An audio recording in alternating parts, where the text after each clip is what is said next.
Hey y'all, welcome to my presentation on the baddest Pokemon trainers. First of all, Cynthia, she's the champion of the Sinnoh region. I was first introduced to her in Pokemon Diamond and Pearl, and I really love those games. She has an interest in, like, ancient stuff, and when I'm 60 years old, I'm assuming that VR is going to be perfected to the point where I can literally go into the games, and I'm just going to hide in one of the ruins until Cynthia walks in, and I'm gonna be like, hey, so you're into ancient stuff, huh? And then I'm not going to describe what I'm going to do. If I ever met her ancestor Volo, who was introduced in Pokemon Legends Arceus, I would go to my knees and I would suck him off just to get a taste of the original recipe. She's that bad. Next up is Nessa. She was introduced in Pokemon Sword and Shield. She's the second gym leader and she's also a water type. She has a ton of different fish in her team.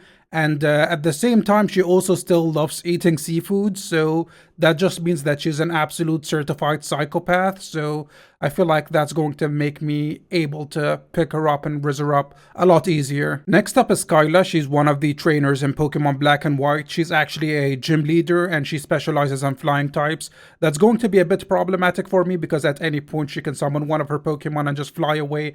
And when I first meet women, they find me extremely off-putting, but I grow on them after a while. You know, I'm sort of like a cancer. She also owns an entire airport, so that just means that she's extremely rich.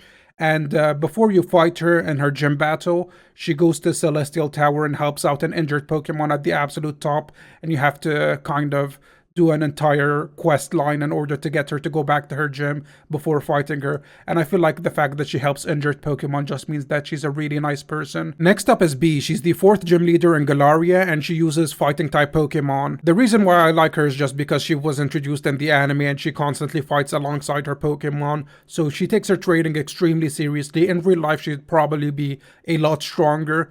And I'm willing to bet that because she's fighting alongside the Pokemon that she's not as strong as them, but she can probably smash boulders in half. And having a lady like that by her side just feels right. Lastly, Sonia. She's the granddaughter of Professor Magnolia, who was introduced in Pokemon Sword and Shield. The reason why I like her besides her insane body is the fact that she was also the professor's assistant and she helped discover Zacian, Zamazenta, and Eternatus. She put all of this information in a book, which means that I assume it's going to be an instant bestseller and she's also going to be rich. I like my women extremely rich and extremely attractive and extremely talented. I don't know why, but like that's just something that I like. Click the video at the center of the screen. I promise this will not put you in a time loop where you watch a ton of my videos. So just click this video. This is the first and last time I'm going to make this announcement. Just click the video over here.